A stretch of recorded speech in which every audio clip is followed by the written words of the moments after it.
আমাদের পশ্চিম বাংলায় যে যেখান থেকে মেয়ে নিয়ে পালাবে ওইখানে ঘর ভাড়া পাওয়া যায়, ওইখানে থাকে। ঠিক বলছি না ভুল বলছি? যদি বলেন আমার পুরসায় আসুন, আমি প্রমাণ দেবো, আমার গলসি থানায় প্রমাণ দেবো। অমুকজন মেয়ে নিয়ে পালিয়ে গেল, কোথায় পেহলিবে? পাথর চাবড়িতে ছিল। অমুকজন পালিয়ে গেল লোকের বউকে নিয়ে, কোথায় ছিল বে? বলে পাথর চাবড়িতে ছিল। ইয়াসিন মিথ্যা কথা বলেনি। কি বলছে শুনেলেন? কেউ যদি খারাপি করে তা আমরা কি করবে? বে তোর মুখের ভাষা নাই, মানা করবি না? সেইখানে যে ভণ্ড মালগুলো আছে তারা বলতে পারছে না যে মেয়েরা মাজারে ঢুকতে পাবে না? কথাটা বুঝতে পেরেছেন না পারেননি? বলবে না, যেহেতু কেন আপনারা জানেন না। কি বুঝলেন? ওদের কাছে দেখবেন বেকা ঝাঁটা আছে। বেকা ঝাঁটা জানেন কিসের? সেই ময়ূরের পালকের। কি বলেন? বাবা শরীর খুব খারাপ, একটু ঝেড়ে দে, ঝেড়ে দিল, জ্বর ভালো হয়ে যায়। আর উমালের যখন জ্বর হয়েছে তখন ও সিউড়ি হসপিটালে লাইন দিয়েছে। তাকে বলছে বাবা ঝাঁটাটা কি হলো? বলছে ওটা ঘরের ঝাঁটা, পরেরই কাজে লাগে, নিজের লাগে না। কি বুঝলেন? মালকে ঝাঁটা মারার লোক নাই। ইসলাম এত সহজ নয়। আমাদের দেশের লোক জানেন, মায়েরা ভালো করে শুনেলেন, আজকে আমরা সবাই ফেরে পড়ে আছি তাবিজের। কি বুঝলেন? ছেলে হচ্ছে না, অসুবিধা নাই। অনেকজন বলছে পাথর চাবড়িতে গেলে ছেলে হবে। ঠিক বলছি না ভুল বলছি? চলুন পাথর চাবড়িতে চ, কুষ্টিগিরিতে চ, বাগমারিতে চ, আজানগাতিতে চ, লল্লড়েতে চ, তালতলায় চ, বেলতলায় চ। আল্লাহ দিতে পারবে না। শুনেলেন? আল্লাহর ভান্ডারে কমি হয়ে গেল, বড় কষ্ট লাগে। ইসলাম এত সহজ নয়। একটা মৌলবি বলতে পারবেন না। মালদার একটা মৌলবি বলছে আপনি ये कहा। हम बोलो आप ये कह दो हमको कि औरत को मजार में जाना औरत के लिए क्या है? बोले हराम है। हमने फिर तुम अपने मस्जिद में क्यों नहीं कहते, मेंबर के ऊपर खड़े होके क्यों नहीं कहते जलसे में कि औरत के मजार में जाना हराम है? বীরভূমের লোক আমাকে বলছে আপনি পাথর চাবড়ির বিরুদ্ধে বলেছেন। আমি বললাম যে আপনাদিকেও বলে যাচ্ছি, যারা গেছেন ইমানদারির সঙ্গে বলুন, পাথর চাবড়িতে গাঁজার আসর বসে না? বসে না। মদের আসর বসে না? বসে না।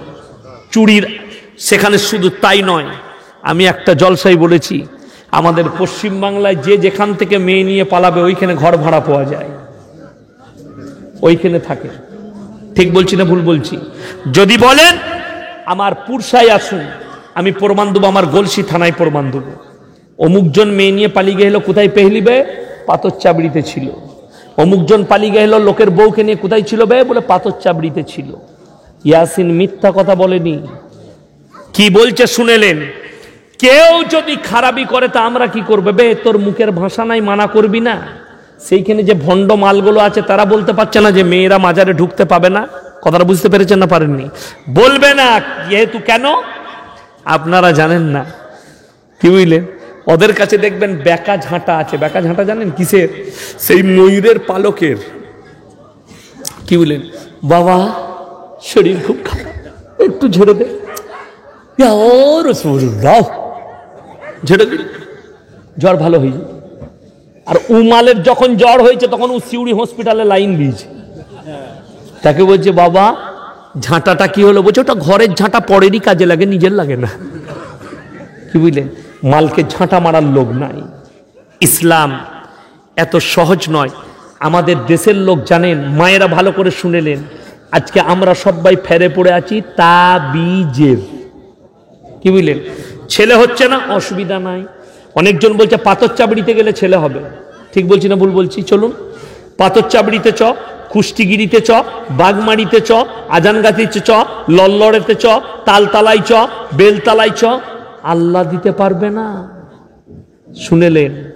আল্লাহর ভান্ডারে কমি হয়ে গেল, বড় কষ্ট লাগে। দুটো কথা জানা যাবে। আপনাদেরকে উদাহরণ দিয়ে দিই। পাড়ায় একটা চাচার, আপনার চাচার ধরেলেন দোকান আছে, বিস্কুট চানাচুরের দোকান আছে না? নাই, অনেকজনের আছে। সেই চাচার দোকানে আপনি মাল্লা নিয়ে অন্য পাড়ায় গিয়ে নরেনের দোকানে বিস্কুট কিনছেন।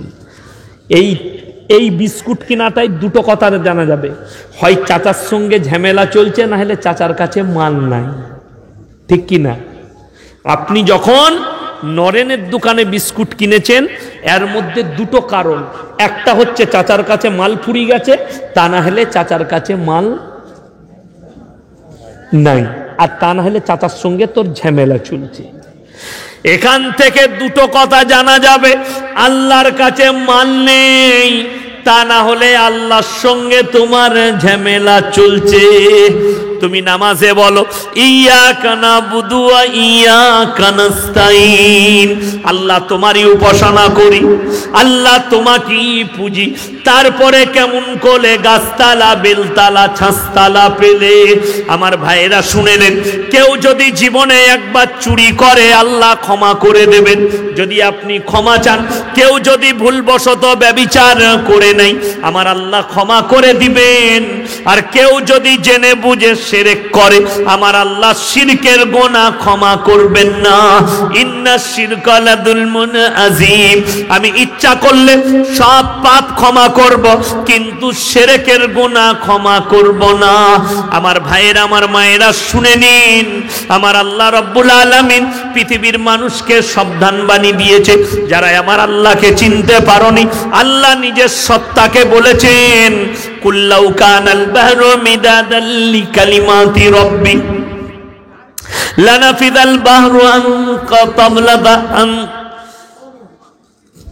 কুল্লাউ কানাল বাহরু মিদাদাল লিকালিমাতি রাব্বি ওয়ালাউ জিনা বিমিসলিহি মাদাদা। পৃথিবীতে যতগুলো সমুদ্র আছে সব খালি করে দেবো, তোমরা যদি প্রশংসা লিখতে লাগো শেষ হয়ে যাবে, আবার দেবো, আবার শেষ। আমার আল্লাহর প্রশংসা লেখে শেষ করতে পারবে না। যে আল্লাহর প্রশংসা লেখে শেষ করা যাবে না, সে আল্লাহ বাচ্চা দিতে পারবে না। আমাদের দেশের লোক বলছে আল্লাহর ওসিলা চায়। ওসিলা, ওসিলা মানে কি কিলেন শুনেলেন? চুপ জলসা। একটা বীরভূমের কোনো গ্রামে একটা মুসলমানদের মেয়ে কোনো একটা বাগদিদের ছেলেকে বিয়ে করে পালিয়ে গেছে। তার ঘরে অশান্তি হয়েছে, মেয়েটা নিজের গায়ে আগুন ধরিয়ে নিয়েছে। কি করেছে? আগুন ধরিয়েছে। সিউড়ি হসপিটালে ভর্তি, মেয়ে মারা গেছে। গ্রামে ঝামেলা শুরু হলো। সেই মেয়েটা লাশ কি করা যাবে? জানাজা পড়াবে না কি করবে? আর আমি ফেরে পড়ে গেছি, রাতের বেলায় মালদায় জলসা করেছি, দিয়ে সকালবেলায় আমি তাদের গ্রামে হাজির, পাশের গ্রামে জলসা আছে। বললে ধর ওই মাল, কি ধর যখন আছে। আমাকে এসে বললে ফতোয়া দাও কি করতে হবে। আমি বললাম আমার বাবাজি পীর সাহেব মুফতি দব্বির হোসেন সাহেবকে ফোন করো। তারা বললে আমরা ফোন করব, আগে আপনাকে বলতে হবে। আমি বললাম মেয়েটা মৃত্যুর সময় তার আগে কোথায় ছিল? বলে স্বামীর ঘরে। স্বামী যদি বেঈমান কাফের হয়, সেই অবস্থায় যদি স্ত্রী মারা যায়, সেই ঘরে তার জানাজা পড়া লাগবে না, তাকে পুঁতে দাও, শিয়াল কুকুরকে খাইয়ে দাও। তারা বললে ফোন কর মুফতিকে। আমি বললাম আমি তো মুফতি নয়, কিন্তু ওই মুফতি দব্বির সাহেবেরই একজন বেটা, ফোন করো। ফোন করলেন, মুফতি সাহেব সেম ফতোয়া দিয়ে দিলেন, যাও পুঁতে দাও, না হলে ফেলে দাও, তার জানাজা দাফন কাফন করা যাবে না। আমার ভাই, ইসলাম সহজ, আমাদের সমাজের লোক কঠিন করে নিয়েছে। কেন কঠিন করেছে শুনেলেন? কতগুলো কঠিন এসছে। আজকে একটা গরিব মানুষ সমাজে বাস করে, তার মেয়ের বিয়ে দিলে গ্রামের সমাজের লোককে দাওয়াত দিতে হয়, হয় না? হয় না? বললে তুই খেয়েছিস, তোকে দিনা করেও খাওয়াতে হবে। দিয়েছে, বিটির বিয়ে দিচ্ছে বন্ধন লোন নিয়ে, না হলে গ্রুপ লোন নিয়ে। কেন? খানা করে খাওয়াতে হবে। আমার এলাকায় একজন এলো মাদ্রাসায়, হুজুর আমি গরিব মানুষ, মেয়ের বিয়ে দেবো, কিছু টাকা দরকার। আমি বললাম হ্যাঁ চাঁদা করে দেবো, অসুবিধা নাই। আমিও দিলাম, আব্বাজিকে দিতে বললাম, মাদ্রাসার শিক্ষকরা দিল, গ্রামের কিছু বড় বড় গণ্যমান্য ব্যক্তিকে বলে দিলাম। শুনেলেন? সেই টাকা চাঁদা করে বিয়ে করছে। বিয়ের দিনে আমার কাছে রেকর্ডিং একদম পুরো ভিডিও করে একজন পাঠাচ্ছে মুসল্লি তাদের গ্রামে। এই লোকের কাছে আমাদের কাছে আমাদের হালাল টাকা নিয়ে গিয়ে ডিজে বক্স বাজিয়ে মেয়ের বিয়ে দিচ্ছে। কত বড় কষ্ট লাগে। এই জন্য আল্লাহ ওদের নিয়ামত কেড়ে নিয়েছে। শুনেলেন, বিয়ে যদি নিকাহ হয়, আপনি যদি গরিব হন, কেউ কি খানা খাওয়ানো লাগবে না। ওই জন্য তো উলামারা জানে, ইসলামের ইতিহাসে আছে, হাদিসে আছে, নবীজি সাল্লাল্লাহু আলাইহি সাল্লামের জামানায় মসজিদের ভেতরে নিকাহ পড়ানো হতো, ছেলের বাড়িতে অলিমা হতো। আর এখন অনেকজন বলছে আমি বেটার বিয়েতে পণ লুব না। বহুত পরেজগার বেরিয়েছে, আছে না নাই? আছে। বেটার বিয়েতে পণ লিবে না, কিন্তু 300টা বরযাত্রী নিয়ে যাবে। মানে এরকম করে তোর বীজ মারবো না, এরকম করে তোর বীজটা মারবুই। কথাটা বুঝতে পারেননি আমার? একদিকে মারবো না, আর একদিকে তোর বীজ মারবো। এইদিকে যদি আমাকে 2 লাখ টাকা না দিস, 300টা বরযাত্রী নিয়ে যাবো, তোর 2.5 লাখ খরচ হবে। দেখ তোর বীজ কি করে মারতে হয়। ইসলাম বলছে একদম এর থেকে বড় নাজায়েজ আর হারাম কাজ কিছু নেই। আমার বাপ মৌলভী শওকত বিয়ে দিয়েছে, আমার ফুফুর মেয়ের সাথে বিয়ে হয়েছে। আমরা বলে দিয়েছি 7 জনের বেশি যাবে না। আমার মাদ্রাসার শিক্ষক, আমার 3টে ভাই, আমার 2টো বুনাই, 7 জন আমরা বিয়ে করতে গেলাম। আর আমি বর একা 8 জন। তারা গ্রামের মানুষ কেমন, তোমরা খাওয়াও। আর আমি বললাম তোমরা নিয়ে যাবে 150 থেকে 200 থেকে 500, আমাকে খালি বলে দিবে এত লোক নিয়ে যাচ্ছে, আমার বাড়িতে খানা খেয়ে আসবে। এটা সুন্নাত তরিকা। আমি অলিমা খাওয়াবো, আমার বাপের পয়সা নেই, আমি খাওয়াবো না। আমি 20টা লোককে খাওয়াবো, আমার পরিবারকে খাওয়াবো। যদি আমার সে পয়সাও না থাকে, সেটাও খাওয়াতে হবে না। কিন্তু লোক দেখানোর জন্য সুদের ওপরে পয়সা নিয়ে তুমি বেটার বিয়েতে খানা করবে, বিটির বিয়েতে খানা করবে, বন্ধন লোন নিয়ে, গ্রুপ লোন নিয়ে, ইসলাম প্রশ্রয় দেয় না। আজকে যদি উলামাদের সংস্পর্শে আসতেন, তাহলে এই ধরনের দুর্নীতিগুলো আমাদের সমাজে চলত না। আমি সেদিনে মালদায় ছিলাম, এই দুর্নীতি হয়েছে মালদাতে। মালদা সুজাপুরে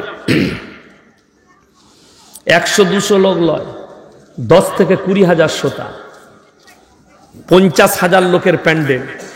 আমি প্রধান বক্তা। আমার আগে গণবিবাহ হচ্ছে, গণবিবাহ 10 থেকে 15টা বিয়ে হলো। শুনেলেন, সেইখানে আবার 80,000 টাকা দেলমোহর, 200 টাকা লগদ বাকি ধার। আমার পকেটে ছিল 800 টাকা। আমি বললাম 200 টাকায় বউ পাওয়া গেলে আমি মোটামুটি 4টা নিয়ে যাব। কথাটা বুঝতে পারেননি আমার? 88,800 টাকা বাকি, 200 টাকায় বউ পাওয়া গেল। নাউজুবিল্লাহ। না উলামাকে জিজ্ঞেস করেছে, না কেউ কি। লোকে জানবে 80,000 দেলমোহর। আমার এই ইয়াসিনের বিয়েতে মাত্র 5,500 টাকা দেলমোহর। শুনেলেন দেলমোহরটা? আজ পর্যন্ত আমার 2টো মেয়ে হয়ে গেল, আমার 15 বছর 16 বছর বিয়ে হয়ে গেল। আজ পর্যন্ত আমি আমার স্ত্রীকে কোনোদিন ভুলেও জিজ্ঞেস করিনি তুমি দেলমোহরের টাকাটা কি করেছো। কসম খেয়ে বলছি, আমি আমার স্ত্রীকে জিজ্ঞেস করিনি দেলমোহরের টাকা কি করেছো। আমাদের সমাজে নতুন ডিজাইন উঠেছে, দেলমোহরের বদলে সোনা, হাতের বালা না হলে কানের দুল দিচ্ছে না, দেয়নি। এই দিলেন দেলমোহর কি মহারানা। ওই যে মহারানাটা দেলমোহর দিলেন মেয়েকে, ওই টাকার সম্পর্কে স্বামী, শ্বশুর, শাশুড়ি কেউ জিজ্ঞেস করতে পারবে না টাকাটা কোথায় দিলে। সে স্বামীকে দিতে পারে, শাশুড়িকে দিতে পারে, নিজের পেছনে খরচ করতে পারে, বাবা মাকে দিতে পারে, এটা তার এখতিয়ার। সে স্বামীকে বলতে পারে এই টাকাটা আপনি খরচ করুন, রাখুন, আমাকে দিবার প্রয়োজন নাই, আমি খুশি করে আপনাকে দিলাম, আপনি নির্দ্বিধায় খরচ করুন, হালাল। জোরে বলুন সুবহানাল্লাহ। কিন্তু মাফি করানোর জন্য 80,000, মাফি করানোর জন্য 50,000 ইসলাম স্বীকৃতি দেয়নি। তুমি জিজ্ঞেসও করতে পাবে না। আমাদের দেশের শাশুড়িরা দেলমোহরে 2টো কানের দুল দিয়েছে, পড়ে নাই, মায়ের দিয়াগুলো পড়েছে। শাশুড়ি জিজ্ঞেস করছে আমরা যেগুলো দিলুম সেইগুলো কই, ঝাঁটা খাবিল কবরে। ঝাঁটা জুতো খাবি। যে শাশুড়ি এটা জিজ্ঞেস করবে দেলমোহরের কানের দুলগুলো কই, সে ফেলে দিতে পারে, বেচে দিতে পারে, দান করতে পারে, মা বাপকে দিতে পারে, স্বামীকে দিতে পারে, শাশুড়িকে দিতে পারে, তার ইচ্ছা। তুমি ওটা জিজ্ঞেস করতে পাবে না। শুনে নেন শ্বশুর আর শাশুড়িরা, যদি মেয়ের তালাক হয়, কি হয় বললাম? তালাক হয় না? হয় না? অনেক ছাড় হয়। আমাকে পশ্চিম বর্ধমানের ছেলে, পূর্ব বর্ধমানের মেয়ে, আমার গলসি থানায় ছাড় হচ্ছে, আমাকে ডেকেছে, ফাইসালা ভাত খাবে না, মেয়ে বলছে যাব না, এটা দিয়েছে ওটা দিয়েছি, সব লিস্ট হলো। ছেলের বাপ বলছে আমি 2টো হাতের বালা দেলমোহর দিয়েছি। আমি বললাম জবান বন্ধ করে লাও, আমাদের মতো মৌলবীর সামনে জবান টেনে ছিঁড়ে দেবো এই কথাটা বললে। সব পাবে, ওটার অধিকার নাই। তোমার ছেলে নিকাহ করেছে, ওটার মোহরানা মেয়েটার হক, ওই টাকা কেউ আর চাইতে পারবে না। তালাক হোক আর ছেড়ে দে।